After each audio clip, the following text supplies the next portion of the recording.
असलकुम, welcome on my YouTube channel. I hope you are all doing good. आज जिस topic पे हम बात करेंगे वो है electronic configuration of lanthanides. Lanthanides हमारे पास जो है वो एफ ब्लॉक एलिमेंट के फर्स्ट ट्रांजिशन सीरीज़ है, जिसमें हमारे पास टोटल 15 एलिमेंट्स आते हैं। इन तमाम एलिमेंट की इलेक्ट्रॉनिक कॉन्फ़िगरेशन को हम अच्छे से एक्सप्लेन करेंगे और बहुत ही ईजी ट्रिक से पढ़ेंगे, ताकि हमारे लिए ये बहुत ज़्यादा ईजी हो जाए।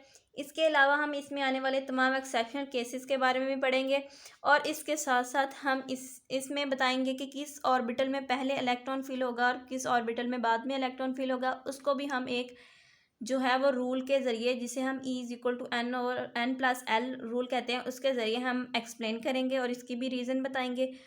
तो स्टार्ट करते हैं अपना टॉपिक स्टार्ट करने से पहले, अगर आप मेरे चैनल पर नए हैं तो प्लीज़ मेरे चैनल को सब्सक्राइब करना ना भूलिएगा और बेल आइकन को भी लाजमी प्रेस कीजिएगा, ताकि तमाम आने वाली वीडियो का नोटिफिकेशन इजीली आप तक पहुंच सके। और इस वीडियो को अपने फेलोज़ के साथ, अपने क्लासमेट्स और दोस्तों के साथ भी लाजमी शेयर कीजिएगा। तो स्टार्ट करते हैं अपना टॉपिक। हमारे पास ये तमाम F15 एलिमेंट्स हैं लैंथेनाइड सीरीज़ के, और इसके साथ ये इनके सिंबल्स हैं, एटॉमिक नंबर हैं, एक्सपेक्टेड जो इलेक्ट्रॉनिक कॉन्फ़िगरेशन है, ऑब्जर्व्ड इलेक्ट्रॉनिक कॉन्फ़िगरेशन। एक्सपेक्टेड और ऑब्जर्व्ड इलेक्ट्रॉनिक कॉन्फ़िगरेशन में ये डिफरेंस है कि जो हमारे पास एक्सपेक्टेड इलेक्ट्रॉनिक कॉन्फ़िगरेशन होती है वो अनस्टेबल होती है और ये यूज़ नहीं होती। इसे वैसे ही एक्सपेक्ट किया जाता है जो कि हमारे पास इलेक्ट्रॉनिक कॉन्फ़िगरेशन दी जाती है, जबकि जो इलेक्ट्रॉनिक कॉन्फ़िगरेशन होती है वो हमारे पास स्टेबल इलेक्ट्रॉनिक कॉन्फ़िगरेशन होती है, और इसे ही असल में जो इलेक्ट्रॉनिक कॉन्फ़िगरेशन माना जाता है जो कि हम यूज़ करते हैं। तो हम देख लेते हैं कि हमारे पास फर्स्ट एलिमेंट जो है वो लैंथेनम है, एल है उसका सिंबल है, एटॉमिक नंबर है। इसकी एक्सपेक्टेड जो इलेक्ट्रॉनिक कॉन्फ़िगरेशन वो ये है, और इसके जो ऑब्जर्व्ड इलेक्ट्रॉनिक कॉन्फ़िगरेशन वो हमारे पास ज़ीनॉन 4f0 5d1 और 6s2। हम सबसे पहले ट्रिक के बारे में बात कर लेते हैं कि ट्रिक क्या है इसमें।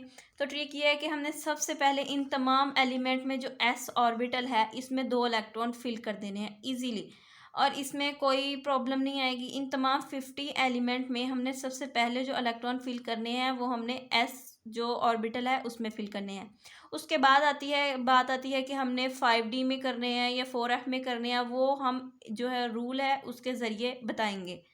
हमारे पास जो रूल है E is equal to N plus one, ये क्या है इसके बारे में पढ़ लेते हैं। इस रूल के मुताबिक ये हमारे पास ना जो इलेक्ट्रॉनिक कॉन्फ़िगरेशन होती है, मतलब सिंपल इलेक्ट्रॉनिक कॉन्फ़िगरेशन वो कैसे होती है उसके बारे में है ये, कि school public school division public school federal division public, मतलब जैसे हम शुरू वाली क्लासेस में पढ़ते हैं। तो इसमें ये हमें ये बताता है कि किस जो एलिमेंट है उसके इलेक्ट्रॉन किस ऑर्बिटल में पहले जाएंगे और किस में बाद में जाएंगे। तो हमारे पास हम देख लेते हैं कि यहाँ पे ई क्या है हमारे पास, और एन क्या है और एल क्या है।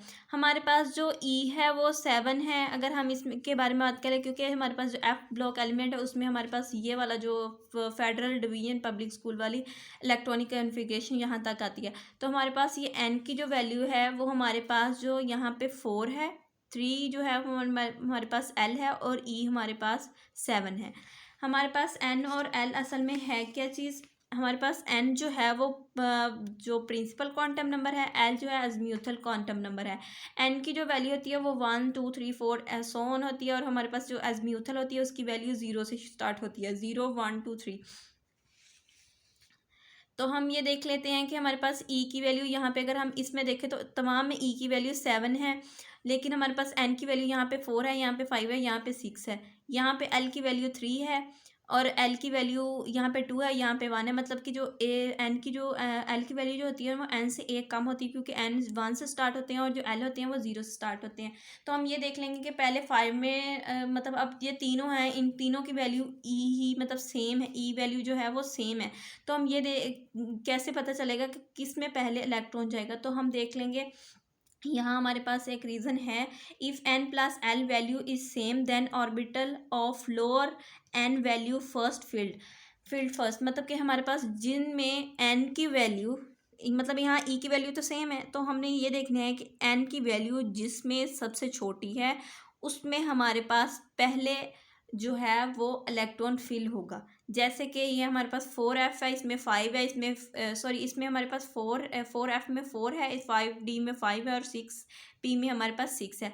तो हमारे पास सबसे छोटी वैल्यू है इनकी किस में है, 4f में। तो इसलिए जो पहले इलेक्ट्रॉन फिल होगा वो 5f में फिल होगा, फिर हमारे पास वो 5d में, जो भी रिमेनिंग इलेक्ट्रॉन होंगे वो फिर 5d में जाएंगे। तो ये वाला रूल जो था वो इसलिए यूज़ होता है कि वो ये बताता है कि किस में हमारे पास पहले इलेक्ट्रॉन जाएगा और किस में बाद में इलेक्ट्रॉन जाएगा। अगर हम देखें एक्सपेक्टेड इलेक्ट्रॉनिक कन्फिग्रेशन में, तो इसमें उन्होंने पहले हमारे पास जो है एस में तो फिल होना ही होना है, उसके बाद हमारे पास 5d में पहले इलेक्ट्रॉन फिल किया हुआ है और फिर 4f में किया हुआ है। इसलिए ये वाली जो इलेक्ट्रॉनिक कन्फिग्रेशन होती है ये अनस्टेबल होती है, ये गलत होती है। जबकि जो ये वाली electronic configuration, observed electronic configuration, ये हम यूज़ करते हैं और यही सही इलेक्ट्रॉनिक कन्फिग्रेशन होती है। तो हम अब नेक्स्ट देख लेते हैं कि हमारे पास सीजियम है, तो इसकी इलेक्ट्रॉनिक कन्फिग्रेशन, इसका एटॉमिक नंबर 58 है, इसका सिंपल CE है, और इसकी जो एक्सपेक्टेड इलेक्ट्रॉनिक कन्फिग्रेशन वो ये है। जबकि हमारे पास जो एक 5d में आया है इलेक्ट्रॉन, मतलब 6s में, तो मैंने कहा था ना कि 6s में आपने ऐसे ही इलेक्ट्रॉन 2 फिल कर देते हैं। कहानी सिर्फ 5d और 4f की। जीनॉन में 54 होते हैं, ठीक है, 54 इलेक्ट्रॉन की कन्फिग्रेशन तो यहाँ हो गई। 54 और 2 जो हो गया ये 56 हो गया, और 2 इलेक्ट्रॉन बचे वो हमने 5d और 4f में फिल कर दिया। इसके बाद हमारे पास आ जाता है प्रेसियोडीमियम आ जाता है।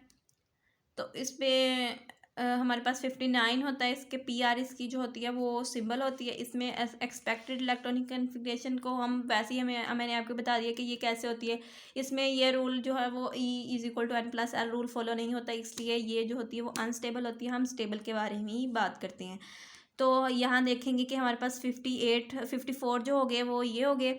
इसके बाद हमारे पास पीछे क्या बचे, 5 इलेक्ट्रॉन बचे, तो 2 इसमें चले गए, 50 जो है वो 6 हो गए, 56, और 3 इसमें हो गए, ये 59 हो गए। ठीक है, ये मतलब D में नहीं जाएगी। इसी तरह हम फर्दर जब बात करेंगे सीजियम से लेके है यूरोपियम तक, हमारे पास जो है वो फीलिंग बिल्कुल ऐसे ही होगी कि हमारे पास पहले 4f में जाएगा, फिर 5d में जाएगा, और 5d में कोई इलेक्ट्रॉन नहीं जाएगा, क्योंकि तमाम इलेक्ट्रॉन जो हैं वो 4f में ही फिल होते जाएंगे।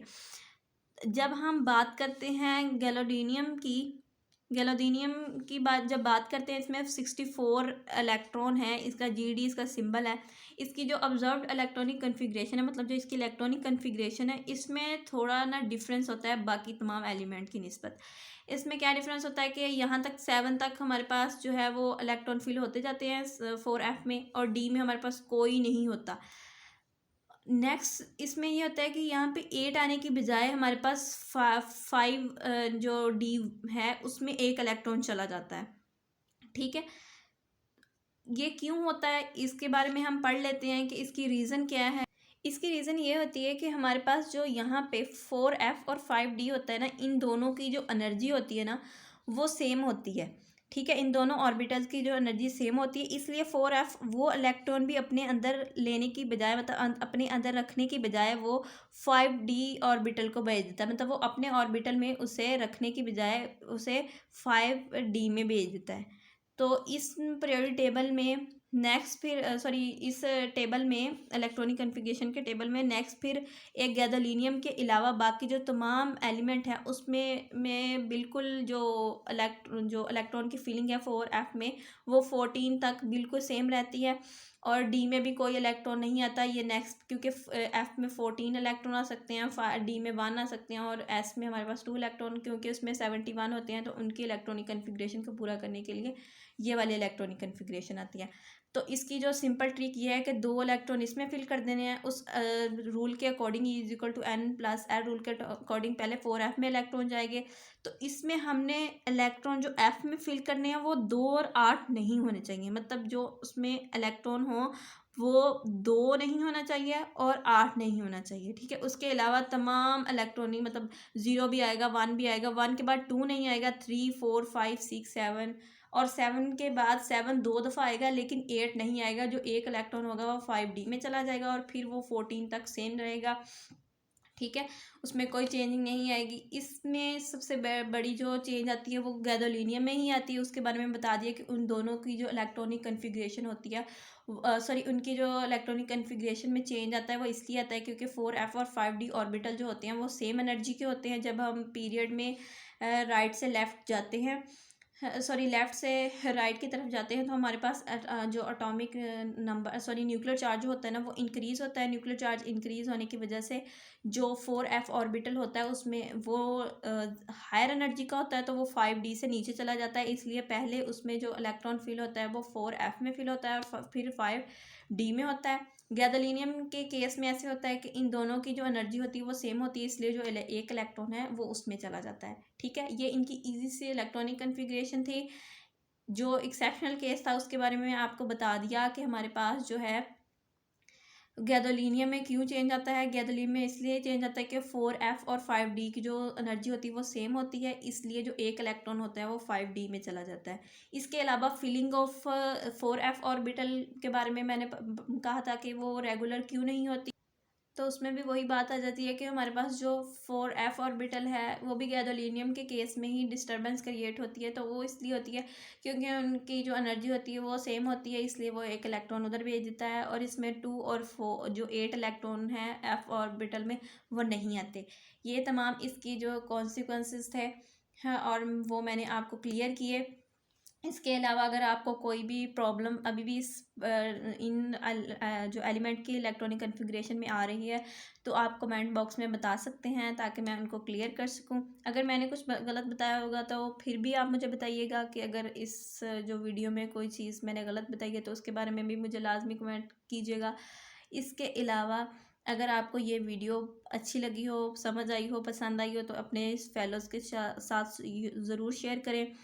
और इसके अलावा मेरा चैनल सब्सक्राइब करना ना भूलिएगा। अगर आपको किसी भी टॉपिक में कोई भी कन्फ्यूजन आ रही है तो उसको भी कमेंट बॉक्स में लाजमी बताइएगा ताकि मैं आने वाली वीडियो में उन चीज़ों को एक्सप्लेन कर सकूं। तो चैनल को लाजमी सब्सक्राइब कीजिएगा, अपने दोस्तों के साथ लाजमी शेयर कीजिएगा।